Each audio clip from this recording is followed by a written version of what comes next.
કે કાકો રાતે ભેંસ બોલી જાય. અરે કે તમારે શરમ કરવી પડે. આ કાકાનું તો 3 દાડેથી સટકી ગયેલું હોય.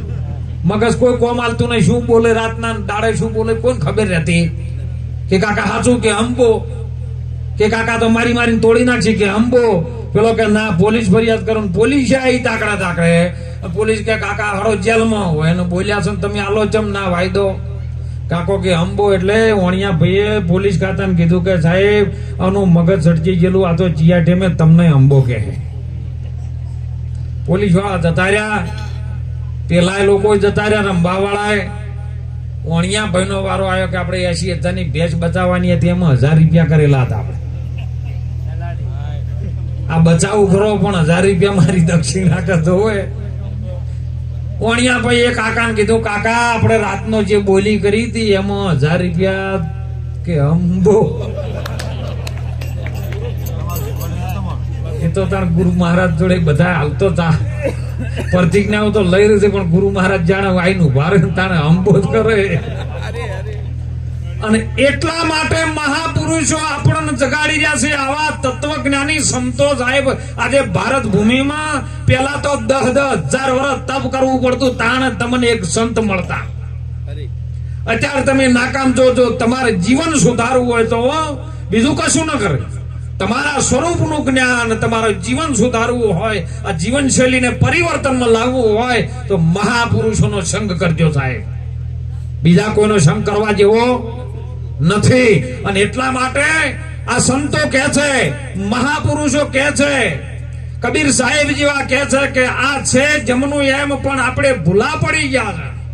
ભૂલા કેવી રીતે પડ્યા? જયારે માના ગર્ભની અંદર જયારે શરીરની રચના થતી હતી, અરે રજ તરીકે માના શરીરમાં હતો અને બીજ તરીકે બાપના બીજમાં હતો શરીરમાં. પણ આઈને સંચાલન કર્યું છે અને એક માના શ્વાસથી શ્વાસ જયારે જૂટ્યો અને નાભી કમળમાં અષ્ટપોખડીની અંદર જયારે બીજનું રોપણ થયું છે સાહેબ, અને રોપણમાંથી શરીરની આ કાયા બનાવી છે. એ કોને રે ગઢી છે તારી કાયા રે જોગીડા મારા, કોને રે ઘડી છે તારી કાયા. ઘટમાં છે સૂર્ય ને ઘટમાં છે ચંદા, એ ઘટમાં છે 9 લાખ તારા રે જોગીડા મારા, કોને રે ઘડી છે તારી કાયા. એ ઘટડામાં એરણ ને ઘટડામાં હથોડી, ઘટમાં તો ઘાટ રે ઘડાયો રે જોગીડા લાલ, કોને રે ઘડી છે તારી કાયા. અરે માના ગર્ભની અંદર હતો તાણે ઘડવા વાળો તો ઘડતો તો સાહેબ. એ માના શ્વાસ થી શ્વાસ જૂટો ને શરીરની રચના થઈ એમ સંતો મહાપુરુષો કહે છે. અને જ્યારે 9 માસ પૂરા થતા સાહેબ મસ્તક નીચું જોયું છે. એક પ્રશ્ન હું તમને પૂછું, દેજો અમને વરણી. આભા મંડળ જેદી એઠોડીઠું ઉપર દીધી ધરણી, ચેતી લ્યો નરકે નારી તમે સદગુરુજીની સામ સમજો, અને નહીતર ધીક મૂછ ને ધીક તારી દાઢી. આ જોવો હરી ભજવાનો આ ઘડી તારી જાય છે. પરમાત્માને ભજવા માટેનો, સ્વયંની જાણકારી મેળવવા માટેનો આ અવસર, આ ઘડી આજની ઘડી સરલિયા મણી. આ ઘડી છે ને જાય છે. કોણ હતું સાહેબ? આભા મંડળ સંતોને કીધું. અને આ ધરતી છે. આ ધરતી જે દાડો 9 માસ જયારે પૂરા છે ને એટલે આ મસ્તક નીચું ગયું છે. અને મસ્તક જયારે બહાર આવ્યું ને એટલે સીધો દૈયણ ઉભી હતી ને એને બહાર આયા ચેડે જે શ્વાસથી તમારા શરીરની રચના થતી હતી એ શ્વાસનો છેડો કાપીને ગોઠ મારી દીધી. પહેલું ડચકું આવ્યું છે અ ઉ આ. આ 3 શબ્દની જૂટી છે માયા. અને ભગવાન કૃષ્ણજી પણ ગીતામાં કે છે કે હે અર્જુન, આ ત્રિગુણી પ્રકારની જે માયા છે ને એ આ જગતના જીવને બહાર એના સ્વરૂપનું ઝાંખી કરવા દેતી. ત્રિગુણી પ્રકારની માયા, રજોગુણી, તમોગુણી ને સત્વગુણી. મહાપુરુષો સંતો કેવું કહે ખબર? રજોગુણી માયા તરફ તમારા મનનું ધ્યાન લાગે ને એકદમ તો એ સાહેબ કામી બની જાય, રજોગુણી બની જાય, રચો પૂચો સંસારમાં બની જાય. તમોગુણી તરફ તમારું મનનું કેન્દ્ર જૂટી જાય ને તો એ માંસાહારી થઈ જાય, રાક્ષસ થઈ જાય, અથવા તો કોકનો વિનાશ કરવા વાળો થઈ જાય. સત્વગુણીમાં તમારું ધ્યાન થાય તો મહાપુરુષો કે સંતુલનની ભૂમિકામાં આવે, સ્થિરતા પદમાં આવે. પણ આ તઈને છૂટી દો ને ત્યારે ચોથા આવી નાશ પદમાં જાય છે સાહેબ. કોઈ સ્વર્ગ કે નરકની કોઈની રચના કરી નહીં, પણ આ તો ભય બતાવવા માટે કોઈને કીધું કે ભાઈ ઓમો જ સ્વર્ગ આવે ને ઓમો જતો નરક આવે. હવે સ્વર્ગમાં જે જેલા જાય પાછા કોઈ આઈને મને કીધું હોય તો કહો, જે જાય કોઈ તમને પાછા કેવા આયા? પણ ઓય રહેવા છતાં ધરતી ઉપરના સ્ટેજમાં કદાચ સદગુરુના શરણે જઈ અને આવા સંતોના શરણમાં ન હોય ને ખોટું જીવન જીવતો હોય, જેમ પેલો ભૂંડ ગારો ખાતો હોય, ગારામાં જઈને પડ્યો રહેતો હોય, ત્રણ કોથળી મારીને જો કાકા પાછા આકોટા કરતો હોય તો સમજો કાર્યો નરકમાં પડ્યો છે, ઈરું નરક. અને જો કદાચ સંતોની સેવા કરતો હોય, કોઈ દીકરીઓને સાહેબ સારું જીવન જીવવા માટે કોઈક આપતો હોય, કોઈ સાધુ સંતોની સેવા કરતો હોય, કોઈ દેવી દેવતાના મંદિરની અંદર ધર્મના કાર્યમાં હાથ લંબાવતો હોય, તો સમજો કે સ્વર્ગમાં જીવી રહ્યો છે. અને હું તો કહું છું કે હાલ જે બેઠા છે એ બધા સ્વર્ગમાં છે. કારણ કે આવું દરબારો સંતોના તરફથી ભરાતું. અને આ જે હતા ને એ 33 કોટી મોલ્યા દેવી દેવતાઓના પ્રમાણ મોત છે. દેવી દેવતાઓથી એક સ્ટેજ છે ને સંતનું આગળ છે સાહેબ. દેવી દેવતાઓ તો એમની આશા કરે કે મને માણસનો અવતાર, પણ આપણને મળ્યો છે ને છતાંય તો આપણે પરમાત્માનું ભજન કરી કહેતા નથી. પરમાત્માનું ભજન કરવા માટે મહાપુરુષો સંતો આપણા રાત દિવસ ઉજાગરા કરી અને જાગરણમાં પરિવર્તન લાવવા માટે મહેનત કરીએ છે. માટે ખૂબ જીવન જીવવા જેવું છે. કારણ કે આયો છે ને કોણ દેશથી આયો હશે આ જીવ, અને કોણ દેશમાં સમાજ લહારે.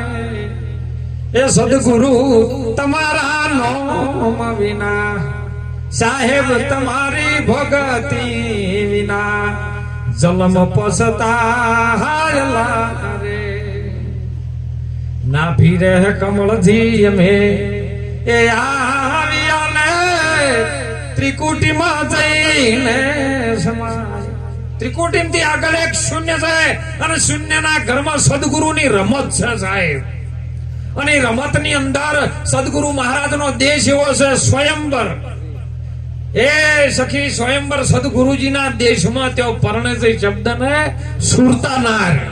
જો સુધી સુરતા કુંવારી છે તો સુધી ભટકતી ફરે છે, પણ સદગુરુના વચન સાથે જો વરી જાય ને પછી સુહાગણ બની જાય છે. અને ત્યારે સંતોએ કીધું છે, સમજો તો દમુ શીખ રે સોહાગણ બેની, એ સમજો તો કહું વાત રે સોહાગણ બેની. જગત કેણીને જૂઠી માનો અને સમજીને તમે છોડી દો બેની. કલ્પનાઓ કાઢો ઝેરી રે સોહાગણ બેની. આ જગતની વાટે તું વંટાઈને બેસો વેટાઈ ગયો છે ને, એ કલ્પના છે. એ કલ્પના કદાચ ગુરુ મહારાજ આવા સંતો મળી જાય તો આપણને છોડાઈ દે એમ છે. જેમ છે એમ રીત સમજાવે. કોઈ એવું નથી કે આ બધું છોડીને ગુફામાં જઈને મોટી જટા વધારીને બેસી જાવ, એ પતો લાગે એવો નથી. પણ જેમ જેમ રીત સમજાઈ જાય તો સંસારમાં સરખો રહે મન રાખે મોરી પાસ. આ જગતની માયામાં કદાય લોપાય નહીં. હે અર્જુન, એ છે મારો એ દાસ તરીકે સાહેબ જીવન સાહેબે ભજન કર્યું. દાસી બની ગયા. ભીમ સાહેબ ભેટ્યા ને એટલે દાસીનું રૂપ ધારણ કર્યું. કાયાને રાધા કીધી, કાયાને રાધા કીધી ને વચનને ગણ્યો આત્મા. એમ જેમ સાહેબ ગુરુ મહારાજની વાત સમજીને સાહેબ એવું જીવન કર્યું ને. અને પછી તો એક સાહેબ ભજનની અંદર કીધું કે ભીમ ભેટ્યા ને મારી બધી ભ્રમણાયો. ગુરુ મહારાજ જયારે ભેટી દો ને આપણે સાખીમાં નહીં કહેતા રોમા, જેને જેને રોમા કહો કે રામદેન હીરા કહો કે લાલ, જેને જેને રામો પીર ભેટ્યા એ નર થઈ ગયા. પણ તારે જેને જાવું એ જાજો, મારી ના નહીં. પછી નાતા કહેતા બાપજી આમ કે કેમ આમ કરવું. પણ તમે નેજા લઈ લઈને દોડ કરો છો. મને એક ખાલી વાતનો જવાબ આલજો કે જે જતા હોય દેવી મંદિરે જતા હોય જાજો, ના નથી. પણ તમે ઓયથી અંબાજી ધજા લઈને નીકળો અને અંબાજી જઈને જોવો એટલે સીધો ગેટ આવે પેલો પીતાંબરભાઈ. ગેટ આવે એટલે સીધી બાજુ દુકાનો આવે ને મોય મંદિર આવે. મંદિરમાં જો એટલે અંબાજીમાંનો વાઘ આવે, અંબાજીમાંની મૂર્તિ આવે, અંબાજીમાંનો દીવો આવે, અંબાજીમાંનો ઘંટનાદ જે ખકડા હોય ઘંટડી આવે, આરતી આવે, પાટલો આવે, એમની ચુંદડી આવે, ગુલાલ આવે, તો અંબાજીમાં ચોસે એમ કહો કર્યા છે પછી તમારે નહીં જવું પડે. ઓ મદ કે મન રૂપી મરઘલા ન મારો રે ઓ પોચ મરઘલા ને 25 છે મરઘલી અને ચારો ચરે છે નો ધારો રે. એ જ્ઞાન રૂપી અને ગોળી મારો અને ભાવનો કરી લો ભડાકો. મન રૂપી મરઘલા ને મારો મોહમ્મદ કે મન રૂપી મરઘલા ને. આ જે રટણ કરી રહ્યું છે તમને દોડાદોડ કરી રહ્યું છે મન છે. અને મન ગુરુ મહારાજના ચરણમાં જ્યારે સમર્પિત થઈ જાય પછી મન ન રહે, મન એ જ ઈશ્વર બની જાય. હે તું માયાનું વિભાજન કર્યો મેં શેષ વધે તે ઈશ્વર છે. ઈ ઈશ્વર ઈ અને સ્વર કહેતા જે અવાજ થઈ રહ્યો છે બોલે તને બોલાઈ રહ્યો છે. જેમ ઘટમાં આવી અને ઘાટે રહીને બોલાઈ રહ્યો છે રહ્યો એમ મહાપુરુષની વાત જેમ સમજવા માટે આજનો અવસર મળ્યો છે. જન્મ આપણો એક વખત થાય અને એક વખત આપણો અવતાર થાય. જ્યારે ગુરુ મહારાજના ચરણે જો એક જનેતા છે આપણા શરીરનો જન્મ આલે છે, તમને જન્મ આલતી નથી. કેમ કે દેહ સુધીનો બંધન છે, માયા સુધીનો બંધન છે. જનેતા જન્મ આલે અને સદગુરુ મહારાજ અવતાર આલે. અને અવતાર લીધા પછી સંતોને કહેવું પડ્યું, હે માનવ તો વિશ્વાસ કરી લે, સમય બનીને પછી સમજાવું. આ દુનિયામાં હું ઈચ્છાથી અવતાર ધરીને આવું છું. એ જન્મ લઈને આવતો ઈચ્છાથી અવતાર ધરે છે. અને અવતાર ધરીને જો ધર્મ હોય અને અધર્મ હોય તો અધર્મનું ઉત્થાપન કરીને ધર્મની સ્થાપના કરે છે. આ જ દેહે હો કોઈ ધરતી ઉથલ પથલ ના થાય, ચંદ્ર સૂર્ય કોઈ આગા પાછા થાય નહીં. પણ આ જ દેહની અંદર જેમ જેસલ ને અધર્મી હતો અને તોરલ જેવી સતી મળીજી પારસ મણીની ટચ થઈ ગયો અને સાહેબ એમાંથી જ ધર્મ પ્રગટ થયો. એ ધર્મ ગુરુ મહારાજ આપણા સંતો શીખવાડે. તમે એ ધર્મ ને જાણો. એ ધર્મ તમારો પોતાનો સ્વધર્મ છે, બીજા ધર્મની વેટાવાની વાત નથી. અત્યારે જગતના લોકો વેટાવે મહારાજ, પણ જો સુધી તમારો સ્વધર્મ નહીં ઓળખાય ને ત્યાં સુધી હું તો એમ કહું છું કે તમે કશું જ નહીં કરી શકો. આજે આપણે ભારત માતાના બાળકો છીએ. ભારત ખંડની અંદર આપણે આ શરીરનો અવતાર ધારણ થયો છે.